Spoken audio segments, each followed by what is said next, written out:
player Dallas was targeting on draft night before Denver swooped in and got him with the 9th overall pick. So, Shannon, will Micah Parsons end up being better than Patrick Surtain? Skip, I think both of these guys are going to be really good. And, you know, I was really bullish on Micah Parsons coming out. And I thought he was the best player, the best defensive player in the draft. And the Cowboys were very fortunate to be able to slide back, get more draft capital, and still be able to get it, what I thought was the best defensive player in the draft. Now, the reason why I'm going to lean towards Micah Parsons being slightly better because he plays the linebacker position, which is more impactful than a cornerback. He's closer to the line of scrimmage, Skip. They're going to use him to blitz. He can stop the run. He's shown his ability to stop the run. But what he hadn't unleashed him on is his ability to rush the passer, which he did a lot at Penn State. Now, I like Surtain because he has all the measurables. He's tall. He's physical. He has tremendous technique. He's in a great defensive scheme. Vic Fangio, he has a front four that can go get after the quarterback. And he was taught well by his dad, Senior, Surtain Senior. So, Skip, there's a lot of things to like about both of these guys, but more times than not, the linebacker is going to be more impactful. That's why normally you see when you come to defensive rookie of the year, I'm trying to think, the last cornerback to win defensive player of the year, haven't been many of them. Stephon Gilmore, then probably you got to go back to Charles Woodson, Ed Reed Palomalu, but normally it's linebackers. Yep. Guys that's close to the line of scrimmage that can go get at the team's quarterback that's impactful in that way. I believe both of these guys, Skip, are destined to be Pro Bowl multiples, All-Pro multiples. Yes. But I just believe this year I think Parsons will have a little better year. Okay. This is fascinating to me because it's almost going to become, on the NFL level, a Trae Young, Luka situation where they're kind of joined at the hip a little bit because forever they're going to be compared and contrasted because one team decided, I'll take him over him, and you know the story. And you go back and forth. Boy, Trae's coming on, but Luka's this. Back and forth. And, yeah, I'll go Luka over Trae. I'm not the biggest Luka fan, but it's just going to be an ongoing, raging debate. Correct. And Trae closed the gap a little bit this year, I thought, okay? Similarly, maybe these aren't as glamorous of players in the National Football League. Because they're on the defensive side. If they were quarterbacks. I got it. But still, you use the word impactful. I say both are going to be hugely impactful. Yes. And I'm about to argue a little bit against myself here, but you know how I went on record before the draft. You wanted Surtain Jr. Badly. His father was a really good NFL cornerback, and he mirrors his father.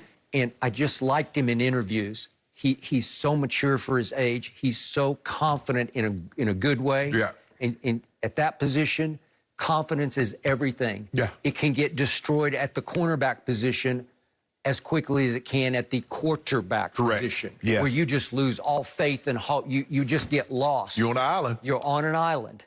And I believe he is a lockdown, shutdown, solo corner that you can put on that best receiver and say, we're okay. We don't have to worry about him. I'm not saying he's Dion. He's a Pro Bowl cornerback. Yes. And I believe he is destined, I'm going to knock on wood for him, just injury-wise. You know, if he stays healthy, reasonably healthy, he could make 10, 12 straight Pro Bowls. He is that quality, that caliber of a player. He's more athletic than his dad. He's bigger than his dad. I believe his technique is better than his dad was at that point. Obviously, Skip, his dad taught him.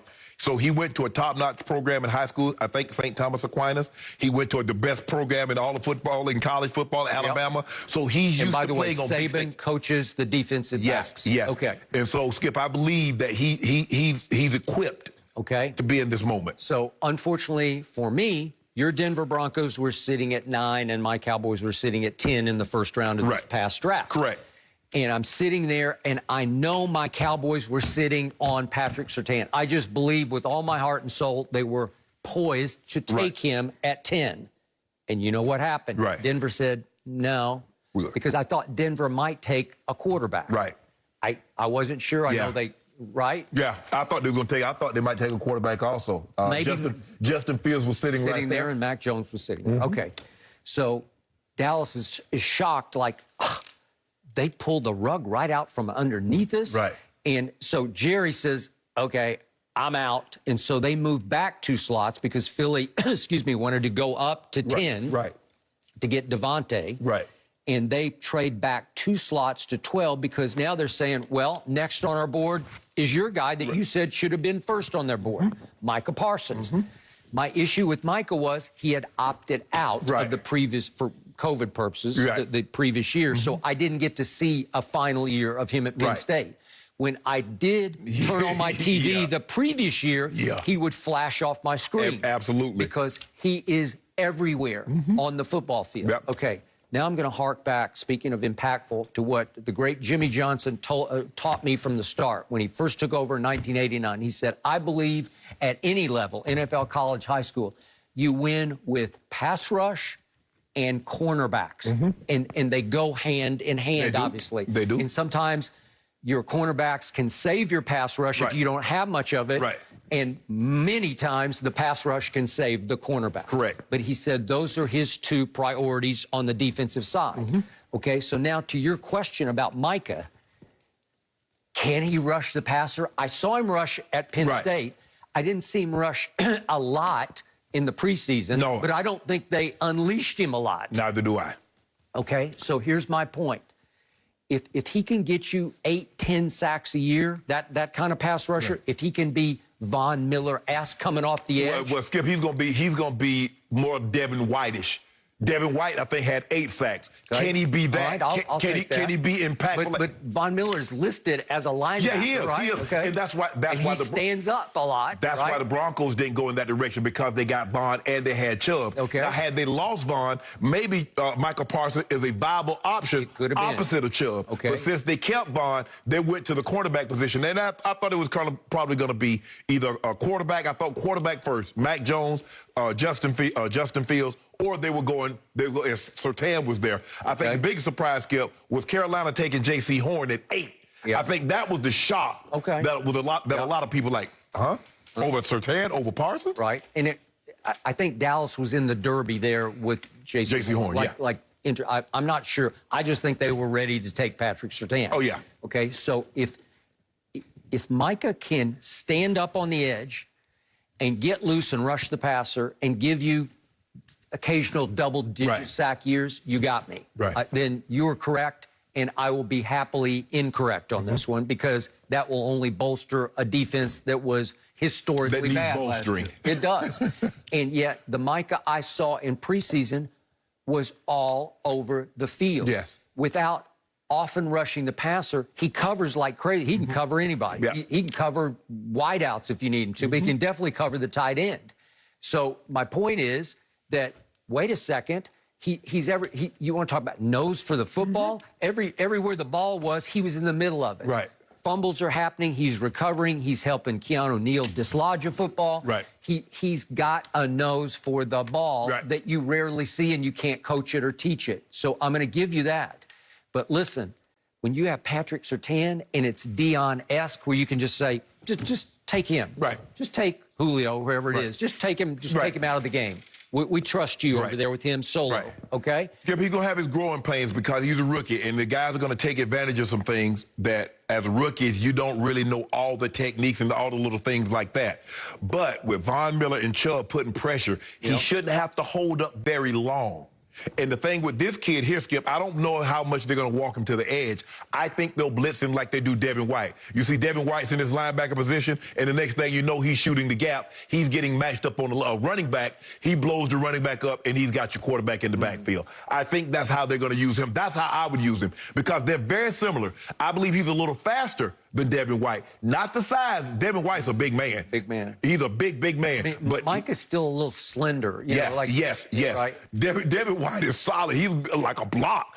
And he's got a farmer's body, Skip, because you know he bought me a piece of land, and I got cattle and got all that stuff. So he's a man's man, strong. I believe that's how they're going to try and use Micah Parsons, like Tampa used Devin White. Is there some Levante David? Because remember the Super Bowl, what did he do to Kelsey?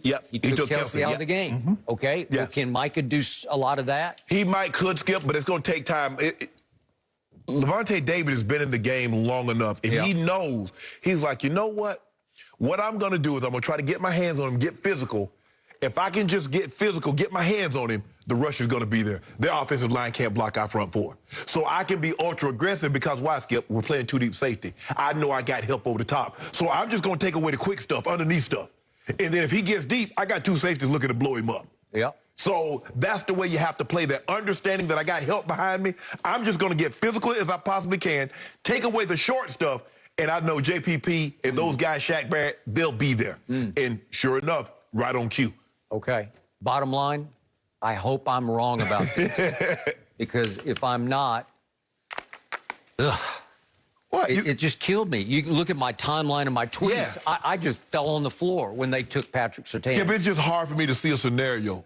Looking at this kid's ability, watching him in college, watching the way he plays, and I understand that it's preseason. Skip, it's hard for me to see a scenario in which this kid isn't successful at this level. I just don't see it. Okay. But you realize it left me with Anthony Brown at the other cornerback opposite Trevon Diggs, the other Alabama kid. I said I wanted an Alabama bookend. You know, I needed both of them.